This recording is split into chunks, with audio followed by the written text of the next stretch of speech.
நேற்று நடந்த ஹாப்பனிங்ஸ் தான் இந்த விளாக். முன்னா நாள் ஈவினிங் 4 o'clockலாம் பெர்மிஷன் சொல்லிட்டு வந்து கிளம்ப ஆரம்பிச்சாச்சு. ஏன்னா காரைக்குடி வரைக்கும் போனோம். கல்யாணம் வந்து குன்னக்குடி கோவிலில் ரொம்ப லாங்காக போகணுன்றதுக்காக சீக்கிரமாகவே கிளம்பியாச்சு. பசங்களோட ட்ரெஸ் நல்லாயிருக்கு, நிறைய பேர் கமெண்ட் பண்ணியிருந்தீங்க. எல்லாருக்குமே ரொம்ப ரொம்ப ரொம்ப தேங்க்ஸ். எனக்கே ரொம்ப பிடிச்சிருந்தது. அப்புறம் நான் வந்து அம்மாவோட saree வேர் பண்ணிட்டு இருந்தேன். இந்த saree வந்து அம்மாவுக்கு எங்களோட கல்யாணத்தப்போ என் மாமியார் வீட்டிலேருந்து எடுத்து கொடுத்தது. அழகாக இருந்தது. எனக்கு வேர் பண்ணப்போ ரொம்ப சாட்டிஸ்ஃபைடாக இருந்தது. பார்க்கவும் ரொம்ப சூப்பராக இருந்துச்சு.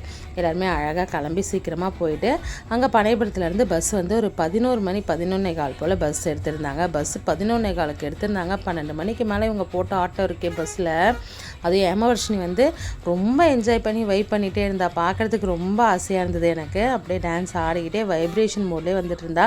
பெரியவங்களாம் தூங்கணும், டிஸ்டர்பன்ஸாக இருக்குதுன்னு எவ்வளவோ சொல்லியும் கேட்கவே இல்லை. ப்ளேலிஸ்ட்டில் அவளுக்கு பிடிச்ச பாட்டெல்லாம் போட சொல்லி அவள் மாட்டுக்கு ஆடிட்டு வந்துகிட்டே இருந்தா. சின்ன பாப்பா டக்குன்னு தூங்கிட்டா. இவ தான் அந்த மாதிரி பண்ணிகிட்டு இருந்தா. பார்க்க ரொம்ப நல்லா இருந்துச்சு. எனக்கு ரொம்ப ஹாப்பியாக இருந்தது. ஒரு கட்டத்துக்கு மேலே நாங்களுமே ஆட ஆரம்பிச்சிட்டோம். அங்கே போய் ரீச் ஆகக்குள்ளே மணி 4:30. அதுக்கு மேலே ரெஸ்ட் எடுக்கலாம், டைம் இல்லைன்னு சொல்லிட்டு டக்குன்னு கிளம்ப ஆரம்பிச்சிட்டோம். அப்புறம் எனக்கு இந்த எல்லோ சாரி எப்படி இருக்குன்றது மறக்காமல் கமெண்ட் பண்ணுங்கள். நிறைய பேர் க்ரீன் சாரி சொல்லியிருந்தீங்க. பட் எல்லோ கட்டுற மாதிரி சிச்சுவேஷன் ஆகிடுச்சு. இது நல்லா இருக்கான்றதை மறக்காமல் சொல்லுங்கள். எந்த பக்கம் மூஞ்சி ஆங்கிள் வச்சு பார்த்தாலும் அந்த டயர்னஸ் நல்லாவே தெரிஞ்சுது. அது தெரியுதான்னு நானும் பார்த்துட்டே இருந்தேன். ஆனால் இந்த saree எனக்கு ரொம்ப பிடிச்சிருந்தது. வியர் பண்ணுறதுக்கு ரொம்ப கம்ஃபர்டபுளாகவும் இருந்தது. இதோட ரேட் வந்து 650 தான். 650க்கு ஒர்த்தானு சொல்லுங்கள். அப்புறம் சுபா மிஸ் சூப்பராக ப்ளவுஸ் ஸ்டிச் பண்ணி கொடுத்துருந்தாங்க. பசங்களோட அவுட்ஃபிட்டும் எப்படி இருக்குன்னு சொல்லுங்கள். இதில் இன்னொரு கதை இருக்குது, நான் வீடியோ எண்டில் ஷேர் பண்ணுற பாருங்கள். நீட்டாக அழகாக கிளம்பிட்டு போய் சாப்பிட ஆரம்பிச்சிட்டோம். சாப்பிட்டதுக்கப்புறம் தான் தாலி கட்டுறது வச்சுருந்தாங்க. ஏன்னா 9:10 தான் முகூர்த்தம், அதுக்குள்ளே சாப்பிடலான்ட்டு. இந்த காரைக்குடி பக்கம்லாம் சாப்பாடு வந்து சூப்பராக இருக்குன்னு சொல்லுவாங்களே, அது நான் நேற்று தான் டேஸ்ட் பண்ணி பார்த்தேன். எல்லா ஐட்டமும் அவ்வளோ சூப்பராக இருந்தது. மினிமலான ஐட்டம் தான், இட்லி, பொங்கல், வடை, கேசரி தான். ஆனால் ஒரு ஐட்டம் கூட குறை சொல்கிற மாதிரி இல்லைங்க. எல்லாமே சட்னி கொண்டு எல்லாமே அவ்வளோ சூப்பராக இருந்துச்சு.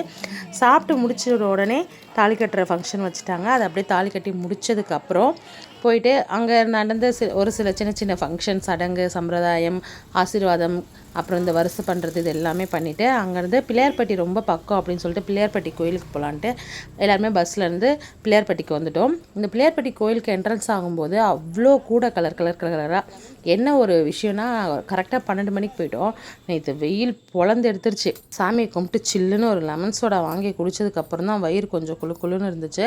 வாயில் வச்சு குடிக்க ஆரம்பிச்சது தான். டம்ளர் எடுக்கிறதுக்கே மனசு வரல, அந்த அளவுக்கு ஒரு வெயில். அப்புறம் சாமியெல்லாம் கும்பிட்டுட்டு வந்துட்டு மறுபடியும் மதியம் லஞ்ச் அங்கேயே அரேஞ்ச் பண்ணியிருந்தாங்க. அதையுமே சாப்பிட்டு போயிருந்தோம்.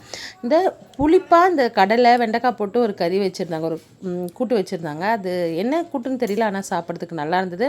அப்புறம் இந்த வாழைக்காய் வந்து ஒரு மாதிரி பொரியல் பண்ணி வச்சுருந்தாங்க. டார்க்காக இருந்துச்சு. இந்த பஜ்ஜிலாம் போடுற கலரில் இருந்துச்சு. பட் அது வந்து வாழைக்காய் பொரியல்.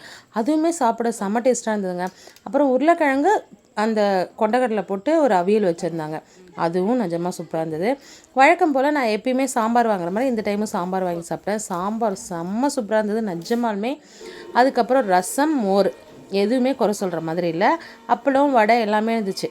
எல்லாமே சாப்பிட்றதுக்கு அவ்வளோ நல்லா இருந்தது. லாஸ்ட்டாக பாயசம் இலையில் கொடுத்துருந்தாங்க. அதையுமே சாப்பிட்டுட்டு கோயிலுக்கு போயிட்டு ஒரு ரவுண்ட் அடிச்சுட்டு அப்புறமா வந்துட்டோம். அப்புறம் பசங்களோட இந்த அவுட்ஃபிட் பற்றி சொல்லியிருந்தேன். இந்த ட்ரெஸ் வந்து ரொம்ப பசங்களுக்கு இந்த கலர் பிடிக்குன்னு சொல்லிட்டு பசங்க விருப்பப்பட்டு எடுத்தது. நான் அவங்களுக்கு பிடிச்ச மாதிரி தச்சு கொடுத்தேன், போட்டிருந்தாங்க. இந்த ட்ரெஸ்ஸில் என்ன அப்படி குறை இருக்குதுன்னு எனக்கு தெரியவே இல்லை. போட்டோன்னே என்ன நரிக்கொடுத்தி மாதிரி இருக்க, என்ன ட்ரெஸ் இது நல்லாவே இல்லை, உன் கலருக்கு இது நல்லாவே இல்லை, ஏன் நீ இவ்வளோ மேக்கப் போடுற? மேக்கப்னால் ஒன்றும் பசங்க பெருசாக பண்ணிக்க மாட்டாங்க. லைட்டாக கண்ணில் மை வச்சுட்டு ஒரு லிப்ஸ்டிக் போடுவாங்க. நானுமே அப்படி தான். அது என்ன, ஏன் இவ்வளோ மேக்கப் போடுற, ஏன் நீ லிப்ஸ்டிக் போடுற, உன் கலருக்கு ஏன் லிப்ஸ்டிக் போடுற, உன் கலருக்கே இந்த ட்ரெஸ் போடுற, நீ ஏன் இப்படி பண்ணுற? ஐயோ, இந்த சொந்தக்காரங்கன்ற பேரில் இந்த முட்டாள் பசங்களை கூட வச்சுக்கிட்டு அவனுங்களை ஒதுக்கியும் விட முடியல, அவனுங்க கூட இருக்கவும் முடியலைங்க. நான் வந்து ஒரு அளவுக்கு மேலே பஸ்ட்டாகி தான் இப்படி பேசுகிறேன். ஏன் இப்படி பேசுகிறேன்னு நீங்கள் நினச்சிக்காதீங்க. அவ்வளோ இரிட்டேட் பண்ணுறாங்க. என்னால் அவங்கள அப்படியே பெரியவங்களாக இருக்கிறதுனால ஆன் டைம் அவங்கள ஃபேஸில் அடித்த மாதிரி என்னால் ஒன்று சொல்ல முடியல. நான் சொல்லிவிடுவேன், ஆக்சுவலாக நான் அந்த மாதிரி கேரக்டர் தான். ஆனால் பெரியவங்களாக இருக்காங்களே, நம்ம சொல்லக்கூடாதேன்ட்டு நம்மளும் சரி கொஞ்சம் அந்த ஹிண்ட்ஸ் கொடுத்து அப்படி சொல்லாதீங்க, அப்படி பண்ணாதீங்க, அப்படி பேசாதீங்க நம்மளும் சொன்னோம்.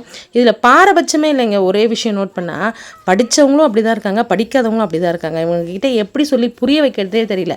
லாஸ்ட்டாக சொல்லிக்கிறேன், என் பிள்ளைங்க எப்படி இருந்தாலும் எனக்கு அழகு, அதுங்க என்ன ட்ரெஸ் போட்டாலும் அதுங்க அழகு. அதை சொல்கிறதுக்கு நீங்கள் ஆளே கிடையாது, அதை சொல்கிறதுக்கான வேலையும் உங்களுக்கு கிடையாது.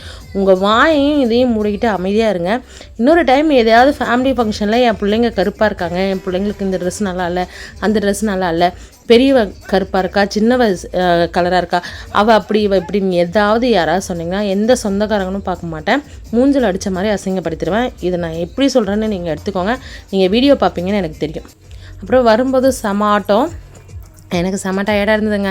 அப்புறம் 9:15 வந்து சேர்ந்தோம் பனையபுரம். அங்கே வந்து வீடு வர்றதுக்கு 12 மணி ஆகிடுச்சு. எப்படி தான் நேற்று நாள் போயிடுச்சு, ஒரு மிக்ஸ்டு எமோஷனில். வீடியோ பிடிச்சிருந்தா லைக் பண்ணுங்கள்.